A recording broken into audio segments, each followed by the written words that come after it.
ሰላም ጤናና ነጻነት ለአድማጭ ተመልካቾቻችን ከእቅድ እስከ ግንባር ከፖለቲካ ትንተናዎች እስከ ጦር ሜዳ ውሎች በጥናትና በትክክለኛ መረጃዎች የተቃኙ የዕለቱን ትኩስ ሰበር ዜናዎችና ወታደራዊ መግለጫዎችን ይዘንላችሁ ቀርበናል። አብራችሁን ቆዩ።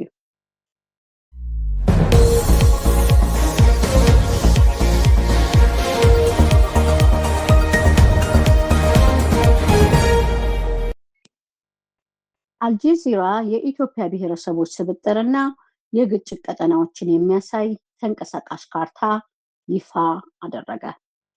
ዓለም አቀፉ የዜና ተቋም አልጀዚራ በኢትዮጵያ ያለውን የብሔረሰቦች ስብጥርና አሁን ላይ ሀገሪቱን እያመሱ ያሉ ዋና ዋና የግጭት ቀጠናዎችን በእይታ ወይም ቪዥዋል ጋይድ አስደግፎ ያዘጋጀውን አዲስ የምስልና የካርታ ትንተና ይፋ አደረገ።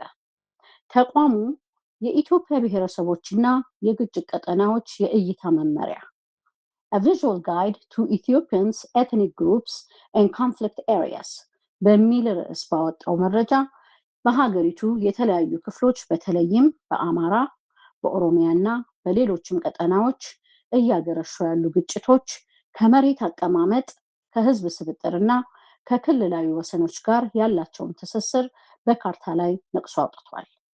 አልጀዚራ ያወጣው ይህ የእይታ ትንተና አምባገነኑ የብልጽግና አገዛዝ በሀገሪቱ ውስጥ ያለውን የብሔር ፖለቲካ መዋቅርና አለመረጋጋት የስልጣን እድሜውን ለማራዘም እንዴት እየተጠቀመበት እንዳለ ለዓለም አቀፉ ማህበረሰብ ፍንጭ የሰጠ ነው።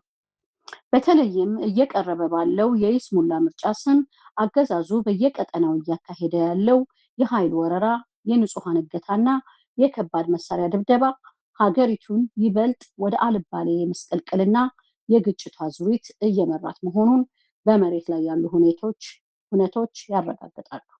የብልጽግና መዋቅር ምርጫውን ለዓለም አቀፍ ማህበረሰብ የዲሞክራሲ ማረጋገጫ አድርጎ ለማቅረብና የጠፋውን የፖለቲካ ቅቡልነት ለመግዛት ቢሞክርም እንደ ፎሬን አፌርስ እና አልጀዚራ ላይ የታወቁ ዓለም አቀፍ ተቋማት የሀገሪቱን እውነተኛ ገጽታ የዲፕሎማሲ ሽንፈትና በመሬት ላይ ያለውን ፍጹም የጸጥታ መፍረስ ይፋ ማድረጋቸውን ተያይዘውታል።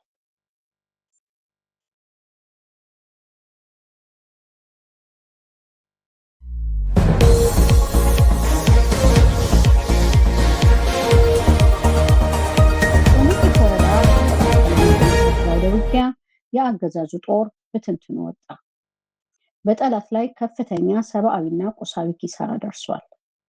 የብልጽግና አገዛዝ በመጪው ሰኞ ሊያካሂደው ላቀደው የይስሙላ ምርጫ ለወራሪ ተግባሩ ያሰማራቸው ይዞታዎች በየቀጠናው በፋኖ ፈጣን ጥቃት እየፈረሱ ባለበት በዚህ ወቅት በሰሜን ወሎ ዞን መቄት ወረዳ ለአገዛዙ ሰራዊት መርዶ የሆነ ሌላ ታሪካዊ ስብራት መከናነቡ ታወቀ።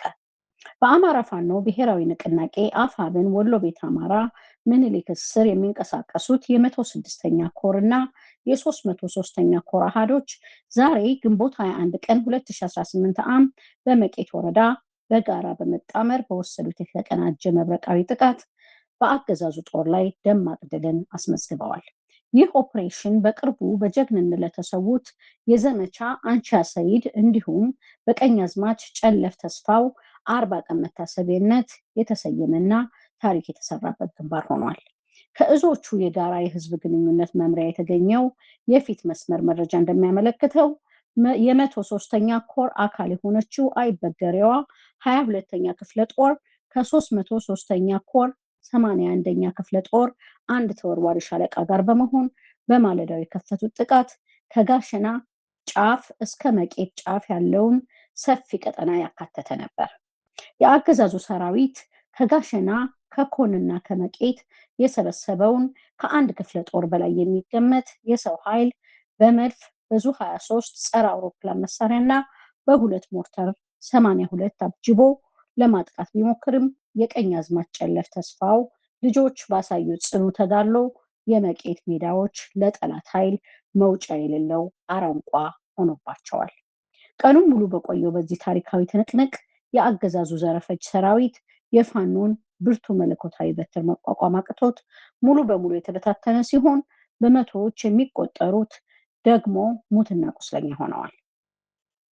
በዚህ እልክ አስጨራሽ አውደ ውጊያ በአገዛዙ ጦር ላይ የተመዘገበው ሰብአዊ እና ቁሳዊ ኪሳራ ዝርዝር እንደሚከተለው ቀርቧል።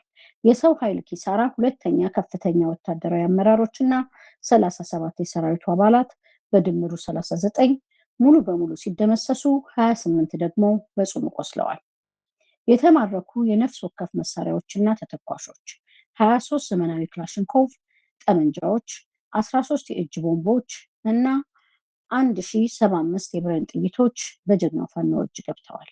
የተማረኩ አጋዥ ጥይቶች 2150 የክላሽ ተተኳሾች እንዲሁም 570 የዲሽቃ ከባድ መሳሪያ ጥይቶች ሙሉ በሙሉ ተወርሰዋል።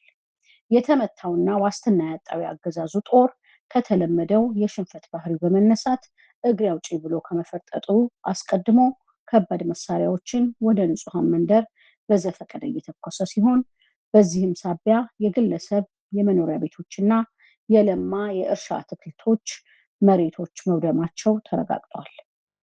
የ106ኛ ኮር ህዝብ ግንኙነት መምሪያ ባወጣው መግለጫ አገዛዙ የህዝብን የነጻነት ጥያቄ በኃይል ለማፈንና የፖለቲካ ድራማውን ለመጫን የሚሄድበት የጭንቀት መንገድ ሁሉ በፋኖ ብርቱ ክንድ እየፈረሰ መሆኑን ገልጾ መዳረሻው ሙሉ ድልና ነጻነት የሆነው የአማራ ህዝብ የህልውና ተጋድሎ በአስተማማኝ ቁርጠኝነት ወደፊት መገስገሱን እንደሚቀጥል ዳግም አረጋግጧል።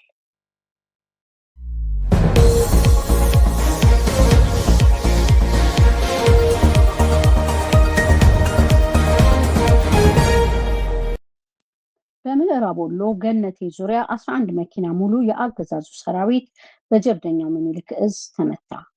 ግማሹ ሲማረክ የቀረው ተደምስሷል። የብልጽግና አገዛዝ በመጪው ሰኞ ሊያካሂደው ያቀደውን የይስሙላ ምርጫ በኃይል ለማስፈጸም ወደ ተለያዩ ቀጠናዎች የሚያደርገውን ወታደራዊ መንቀሳቀስ በየግንባሩ ታሪካዊ ሽንፈትን እያከናነበው ባለበት በዚህ ሰዓት ከምዕራብ ወሎ ቀጠና እጅግ አስደሳችና መብረቃዊ የድል ዜና ደርሶናል። በአማራ ፋኖ ብሔራዊ ንቅናቄ አፋር ወሎ ቤት አማራ ምኒልክ እስር የሚንቀሳቀሰው የ105ኛ ኮር ጀግኖች አናብስቶች አሁን ከመሸ በምዕራብ ወሎ ቀጠና ገነቴ ዙሪያ ባደረጉት እጅግ አስገራሚና የተቀናጀ የደፈጣ ጥቃት በአገዛዙ ሰራዊት ላይ የማያዳግም እርምጃ ወስደዋል። በአካባቢው ላይ የነጻነት ኃይሎችን ለመውረር እና ህዝቡን ለማሸበር 11 ሙሉ የጦር መኪናዎችን አሰልፎ ሲንቀሳቀስ የነበረው የአገዛዙ ሰራዊት በጥናታዊው የኦፕሬሽን እቅድ መውጫ ቀዳዳ አጥቶ እንዲበታተን ተደርጓል። ከወታደራዊ ግንባር አሁን በደረሰን አስቸኳይ መረጃ መሰረት በዚሁ ታላቅ አውደ ውጊያ 11 መኪና ሙሉ የነበረው የጠላት ኃይል ግማሹ በጀግናው 105ኛ ኮር አባላት እጅ በምርኮኝነት የተማረከ ሲሆን የቀረው የአገዛዙ የሰው ኃይል ደግሞ ወደማይመለስበት የሞት መንገድ እንዲደመሰስ ተደርጓል። ይህ አገዛዙ ለምርጫ ማስፈጸሚያና ለህዝብ ማፈኛ በቀጠናው ያከማቸው ወታደራዊ መዋቅርና የሰው ኃይል ፍጹም ክስረት ውስጥ የጣለ ሌላው ደማቅ ታሪክ ሆኖ ተመዝግቧል። ይህ በምዕራብ ወሎ ገነቴ ዙሪያ የተመዘገበው መብረቃዊ ድል በጀግንነት ለተሰዉት የዘመቻ አንሻ ሰይድ አካል መሆኑ የተገለጠ ሲሆን ኦፕሬሽኑ ይበልጥ በተጠናከረና ስልታዊ በሆነ መልኩ ወደፊት እንደሚቀጥል በየግንባሩ የተገኙ መረጃዎች ያረጋግጣሉ። በሀገር ውስጥ የምርጫ ኮሮጆ ለማሟላት ታዳጊ ህፃናትን ሳይቀር በፋይዳ መታወቂያ ስም ለፖለቲካ ቁማር እያገተና ንጹሐንን በከባድ መሳሪያ እየጨፈጨፈ የሚገኘው የብልጽግና ቡድን በየቀጠናው በፋኖ ፈጣን ክንድ መውጫ ቀዳዳ እያጣ ሲሆን መዳረሻው ሙሉ ነጻነትና ድል የሆነው የህልውና ተጋድሎ በአስተማማኝ ቁርጠኝነት ወደፊት መገስገሱን እንደሚቀጥል እዙ ዳግም አረጋግጧል።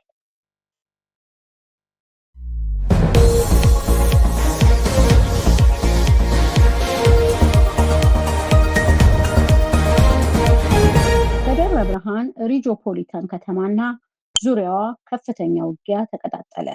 የሁለቱ ኮሮች ጥምረት የአገዛዙን የኮማንዶና አየር ወለድ ጦር በመምታት ታላቅ ድል አስመዘገቡ።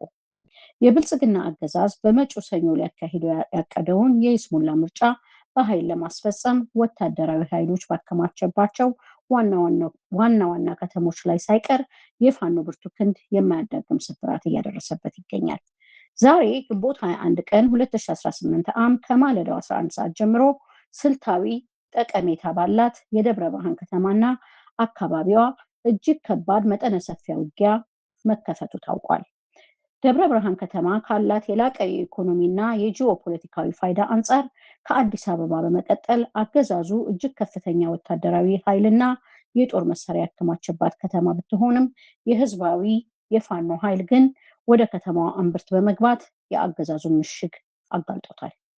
በአማራ ፋኖ ብሔራዊ ንቅናቄ አፋብን ሸዋ ጠቅላይ ግዛት እዝ አሳምነው እዝ ስር የሚንቀሳቀሱት ወንድማማቾቹ የአጼ አምደጽዮን ኮርና የአጼ ዘርዓ ያዕቆብ አንደኛ ኮር አሃዶች በጋራ በመጣመር በአምባገነኑ የአብይ አህመድ ወንበር ጠባቂ በሆኑት የአየር ወለድና የኮማንዶ አባላት ላይ ጭምር ብርቱ መብረቃዊ ጥቃት ሰንዝረዋል።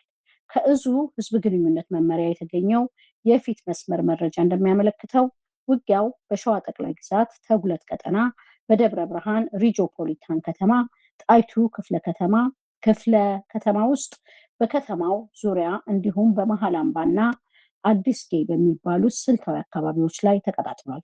የአገዛዙ ሰራዊት ከላይ በድሮን ከታች ደግሞ በከባድ መድፍ በዙ 23 ጸረ አውሮፕላን መሳሪያና በዲሽቃ የታገዘ መጠነ ሰፊ የመከላከልና የማጥቃት ሙከራ ቢያደርግም በተቀናጁ የፋኖዎች የጋራ ክንድ ክፉኛ ተመቷል።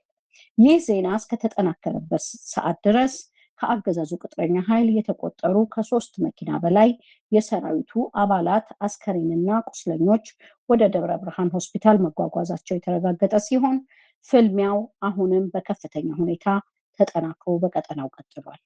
እየተደረገ ባለው በዚሁ ታሪካዊና ልዩ የቅንጅት አውደ ውጊያ ላይ ከአጼ አምደ ጽዮን ኮር የተውጣጡ የኮሩ ቃኝ አሃድ ከ7 ለ7 ክፍለ ጦር ከራምቦ ክፍለ ጦርና ከምኒልክ ክፍለ ጦር የተውጣጡ ውስን ሻለቆች የጠላትን ኃይል በደብረ ብርሃን ዙሪያ በመሃል አምባና አዲስጌ ግንባር እያደኑ በመደምሰስ ላይ ይገኛሉ። በተመሳሳይ በዚህ ግንባር ከአጼ ዘርዓ ያዕቆብ አንደኛ ኮር የተውጣጡ የነጎድጓዱ ክፍለ ጦርና የናደው ክፍለ ጦር ሻለቆች በጠላት ላይ ከፍተኛ ወታደራዊ ጉዳት አድርሰዋል። በሌላ በኩል ደግሞ በደብረ ብርሃን ጣይቱ ክፍለ ከተማ ግንባር የአጼ ዘርዓ ያዕቆብ አንደኛ ኮር ክንፍ የሆኑት የ7 ለ7 ክፍለ ጦር የብሩኬ ደምሴ ክፍለ ጦር የአጼ ይኩን አምላክ ክፍለ ጦርና የነጎድጓድ ክፍለ ጦር ሻለቆች በከተማዋ ውስጥ ፍጹም በተናበበና በተቀናጀ ሁኔታ የአገዛዙን አረመናዊ ኃይል እያስጨነቁት ይገኛሉ።